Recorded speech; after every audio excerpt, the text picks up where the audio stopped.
मेरे से करवाइए। कांति भाई इंतजार कर रहे हैं अपने छगन भाई का इंतजार कर रहे हैं। छगन भाई जहां पर भी हो वहां पहुंचे। आज इस मानगढ़ धाम के इस पावन धरा पर 4 राज्य से आदिवासी समुदाय, साथ ही हमारे बीच में एससी और ओबीसी के कुछ साथी और माइनॉरिटी के कुछ साथी बिल प्रदेश की एकता को कायम करने के लिए इस मानगढ़ धाम पर एकत्रित हुए और हम सब के द्वारा 1913 में जो यहाँ पर एक शहादत हुआ था, 1500 से ऊपर बिलों को मारा गया था, उनके वंशज के रूप में हम आज एकत्रित हुए हैं। और जो शहीद हुए हमारे वीर महापुरुष जिन्होंने अपनी जान गंवाई, उनके जो सपने थे, उनका जो उद्देश्य था, हम सब मिलकर पूरा करने की कोशिश करेंगे। आज इस पहाड़ी पर जो साथी आए हैं, आदिवासी समाज की अगर बात करें, राजस्थान के अंदर टोटल जनसंख्या का 12.5% जनसंख्या आदिवासी है। मध्य प्रदेश की बात करें, गुजरात की बात करें, 1 से 1.5 करोड़, और उधर महाराष्ट्र सौराष्ट्र वाले भाइयों की बात करें, 1.5 करोड़ के आसपास आदिवासी समुदाय है। लेकिन आज यहाँ पर जो अपना जमीर जगा के जो दिल से यहाँ पर आया है, वो भाई कौन है?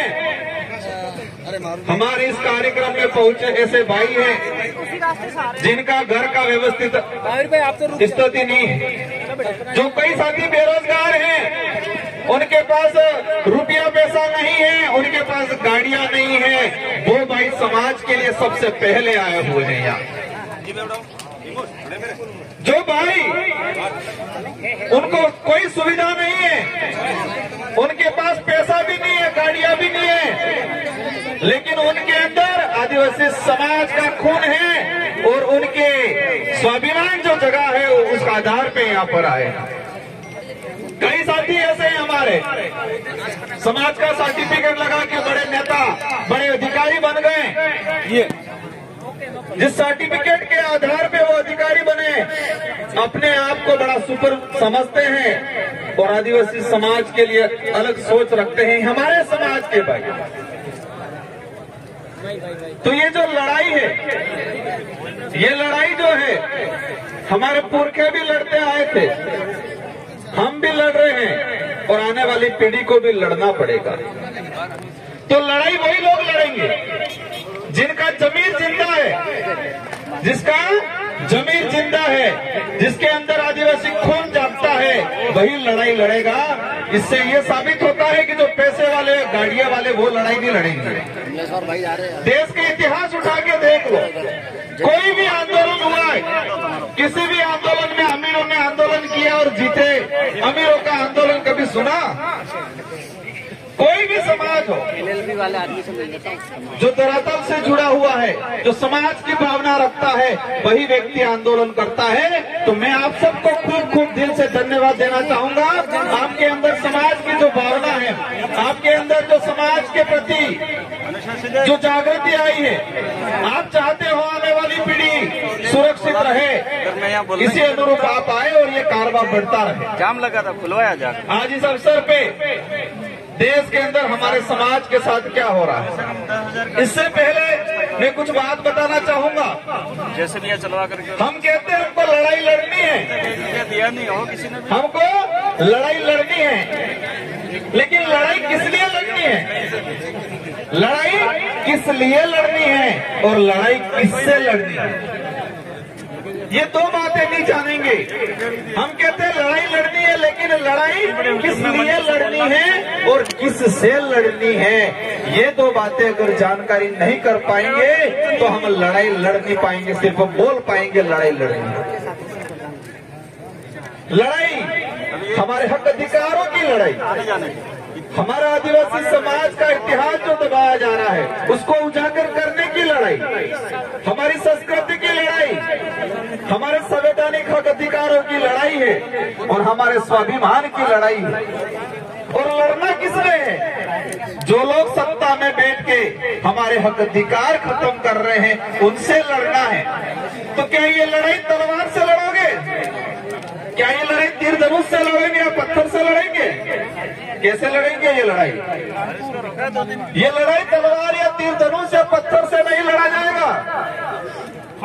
ये लड़ाई इस देश के अंदर लोकतंत्र है और लोकतंत्र में हर 5 साल के अंदर जनता को पावर दिया है कि आपके पास जो चाबी है उस चाबी के माध्यम से आपके समाज के हक अधिकार की लड़ाई लड़ो।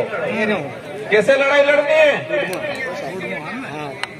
हमारे देश के अंदर लोकतांत्रिक देश है और लोकतंत्र में हमारे आदिवासी समाज के लिए विशेष प्रावधान है।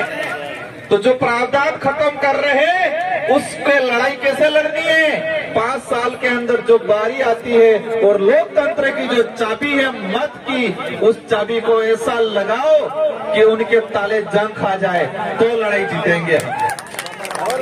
बाकी हम गालियां दे देंगे, कहीं रास्ते में पत्थर मार देंगे, कहीं तलवार लेके निकल जाएंगे, धनुष लेके निकल जाएंगे, ऐसे लड़ाई नहीं लड़ी जाएगी। गुजरात के भाई सौराष्ट्र वाले आए थे, एक तो साथी और मिले। हम गुजरात में गए थे विधानसभा चुनाव प्रचार में, कह रहे थे हम तो समाज ने छाती था બધું હારું જ છે, અમે આદિવાસી સમાજને હક અધિકાર બદલે લડા, लेकिन वोट तो भाजपा में चालू पड़े इनके। लड़ाई क्या है? लड़ने किससे है वही नहीं पता है और लड़ाई लड़ने निकल जाएंगे। लड़ाई है क्या, लड़नी किससे है वो पहचान ही नहीं पा रहे हैं और हम लड़ाई लड़ने निकल जाएंगे तो वो लड़ाई जीत नहीं पाएंगे। देश के अंदर जो स्थिति बनी हुई है, ये लोकतांत्रिक देश था, उस लोकतांत्रिक देश को राजतांत्रिक बनाने का काम कर रहे हैं। जो नेता थे 5 साल के लिए चुने जाते थे वो ऐसे राजा के रूप में काम कर रहे हैं और हमारे समाज के हक अधिकार को खत्म करने का काम कर रहे हैं। हाल ही में यूजीसी समान नागरिक संहिता कानून आया। हमारा अनपढ़ भाई गांव में जो रहता है वो कहता है बढ़िया कानून, समान नागरिक समान समान था। अपने घेर है वो बंगला बनी जाएगा, पहला भाई गाड़ी है हमारे गाड़ी है ये सोचता होगा। और कमल कांग्रेस के लोग ऐसे ही प्रचार करते हैं, समान नागरिक था जाएगा, सब बराबर था जाएंगे। हमारे अधिकार जो खत्म हो जाएंगे, शेड्यूल एरिया के जो प्रावधान है वो खत्म हो जाएंगे। और मैं इस मंच के माध्यम से कहना चाहता हूं कि अगर समान नागरिक संहिता कानून पास हो गया तो जो ये बांसवाड़ा और डूंगरपुर में हमारे जो लोकसभा सांसद चुन के गए हैं वो नेक्स्ट कभी कोई चुनाव नहीं लड़ पाएंगे। जो यहाँ के विधायक हैं, यहाँ के मंत्री हैं, अगर समान नागरिक संहिता कानून लागू हो गया तो वो चुनाव नहीं लड़ पाएंगे। वो चुनाव इसलिए नहीं लड़ पाएंगे, वो चुनाव इसलिए नहीं लड़ पाएंगे कि बेबे तण तण बहिर जही और समान नागरिक संहिता कानून लागू थाई गયું तो हिंदू लो थाएगा और हिंदू लो आधार थकी बे बहिर जेवाड़न चुनाव में नौकरी नहीं મળે। ऐसी कई चीजें हैं, ये चीज आसानी से समझ में आ जाए इसलिए मैंने बताया, लेकिन वो पार्टियों के गुलाम बने हुए हैं।